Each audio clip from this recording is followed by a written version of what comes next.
Kelpieone here on Stained Glass Cuts. In two prior videos, stained glass donut shape, how to make one, and stained glass, how to make stained glass rings, I showed you techniques for making small rings, C's and O's. I also showed you a 3-inch diameter ring with a 2-inch hole in the middle, but didn't reveal how I made it. In this video, I'll show you 3 different techniques you can use to make solid stained glass rings, holes, C's, and O's for copper foiling or fusing. The last technique I'm going to show you, I've never seen anybody do, so hang in there. I'm just going to call them rings from now on so you and I don't get tired of me saying rings, holes, C's, and O's. The first method I'm going to show you involves the use of a core bit. I've documented this method in detail in my previously mentioned videos. To summarize, first you cut a hole using a core bit.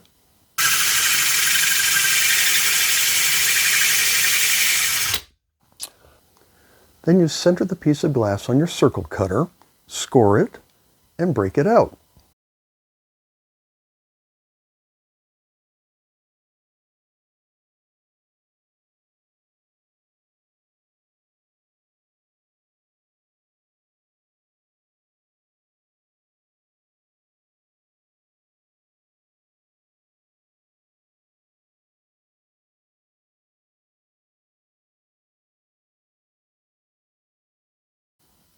This is a great method and relatively simple. However, some things to think about with this method. If you want to create rings with different size center holes, you'll need a collection of different size core bits. And if you want to make larger rings, how will you score the outside edge? Most circle cutters rely on a suction cup in the middle that won't work if you've drilled a hole in the middle of your glass. There are circle cutters that don't use a suction cup. For example, you could use the Easy Cut circle cutter, but it only goes up to 5 inches. The Circle Pro 12 will do up to 12 inches, and that would solve most scoring problems. But are you really going to buy a 8-inch core bit to make a 2-inch wide ring that's 12 inches across? I think not. Okay, the second method only requires a single core bit and a grinder, regardless of the size of ring you want to make. And you can use a suction cup circle cutter. I use a 1-inch core bit so that my grinding bit will fit through the hole. First, you score both the inside and the outside of the ring you want, as I've done here. If you want to create a hole, just make one score. Then you break it out all the way around your scores. Always break the outside ring first.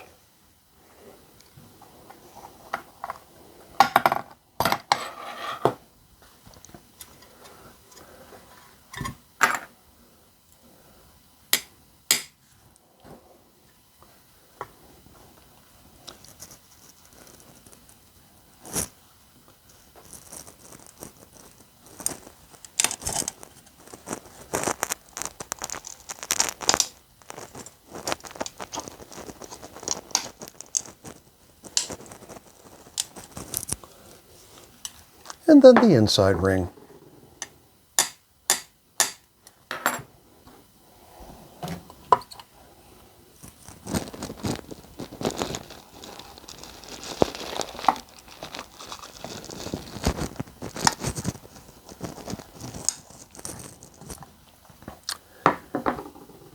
Until you have both rings completely broken.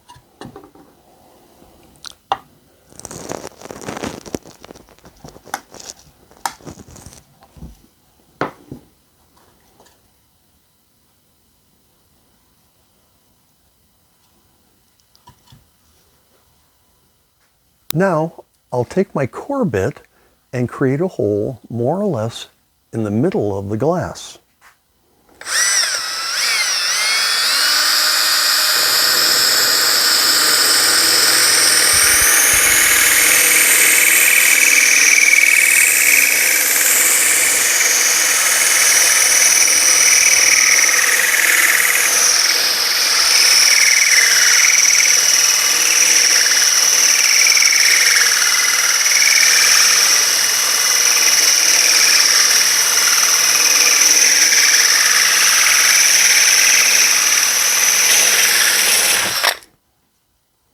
Next, using my grinder, I'll grind a series of slots from the center hole to barely outside the inside of the ring.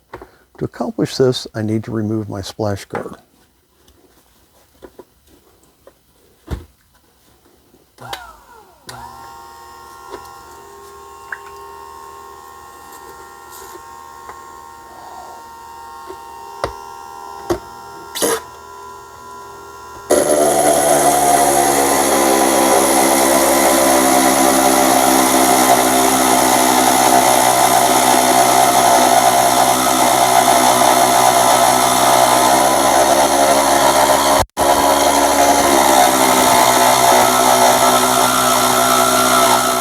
I've completed the grinding and have what looks like 4 pieces of pie. It took me 12 minutes to prep this 6-inch center hole. Now I have the piece of glass on 2 layers of drawer liner with the scored side up. I'll press down on each piece of pie until it breaks out.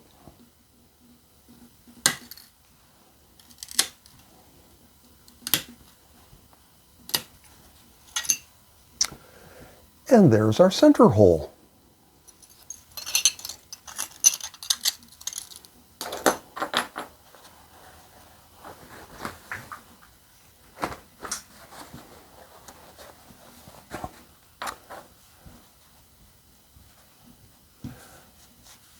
I'll finish up by scoring relief lines.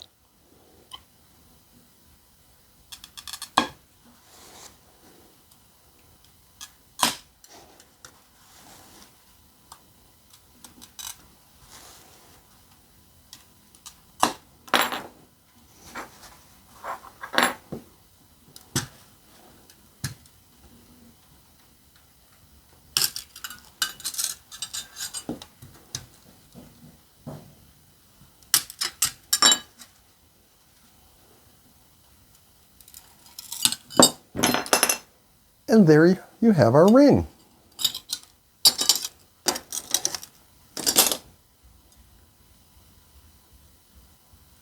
You can always clean it up a little bit on your grinder if you need to. When I first came up with this method, I used a diamond burr. It took forever. Then I thought, wow, I'll get an 1/8-inch bit for my grinder. It was even slower. I gave up. There just isn't enough diamond material to cut quickly. Oh, before I forget, to make a C, just score 2 lines into your ring and break them out.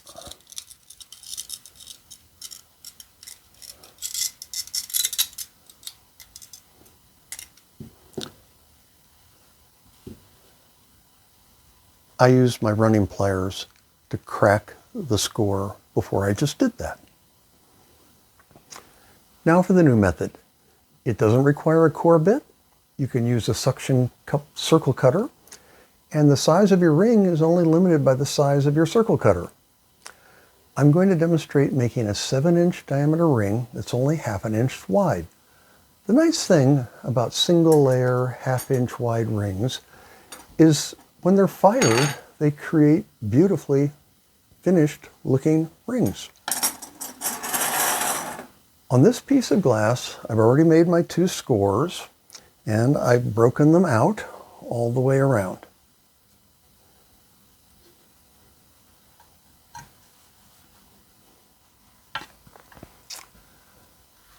And here's where the fun begins. I've moved over to my 6-inch high-tech diamond lapidary trim saw, from which I've removed the splash guard.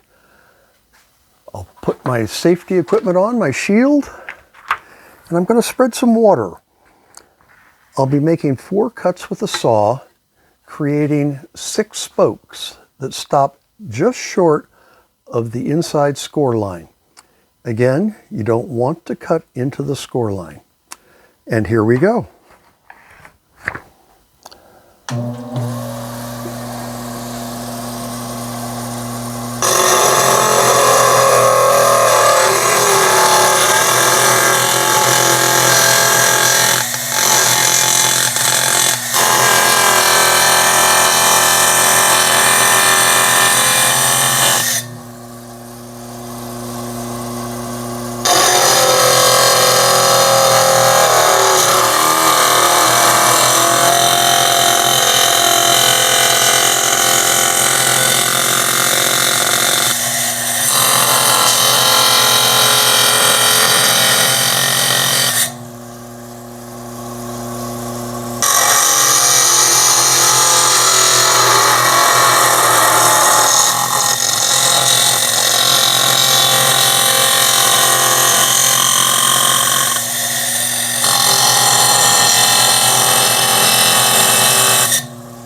Okay, all the sawing's done, and it only took 90 seconds to prep this 6-inch hole. To finish up, I'll use the same method that I previously showed you. The glass is on 2 pieces of drawer liner with the scored side up. I'll work my way around, pressing on the piece of the pie until the center is completely broken out. The larger the hole you want in the middle, the more spokes you'll probably need.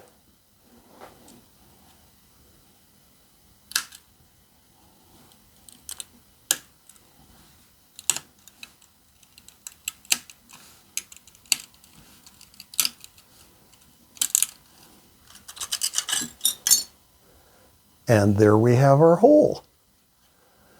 I'll finish up again by scoring some relief lines.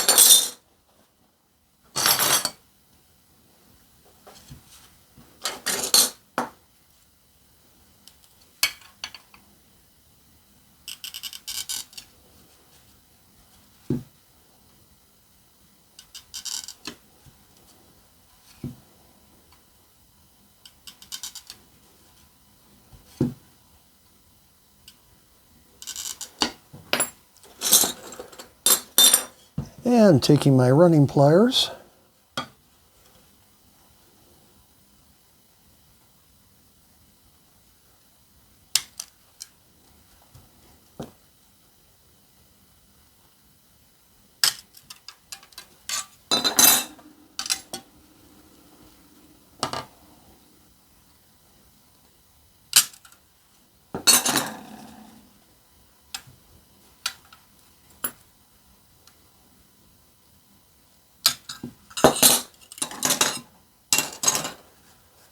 and there we have our finished ring. Okay, the major downside to this method is obvious. You need a lapidary saw. I also would not recommend using this method to create a hole that's less than 2 inches in diameter in the middle. The saw is just too quick to cut, and it's hard to keep it from cutting into the ring. There are so many things you can do with rings. I've just scratched the surface. Here's a frame I made. Notice the hole is not in the center. And if you like to make rondelles, here's a nod to our friends at the RAF. Or one of my favorites, which I just finished cutting, concentric rings.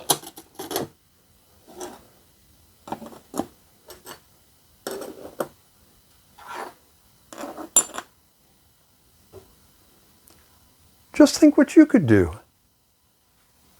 Hope you found this video intriguing. I certainly plan on exploring what more can be done with rings. And thanks for watching. Please consider liking and subscribing.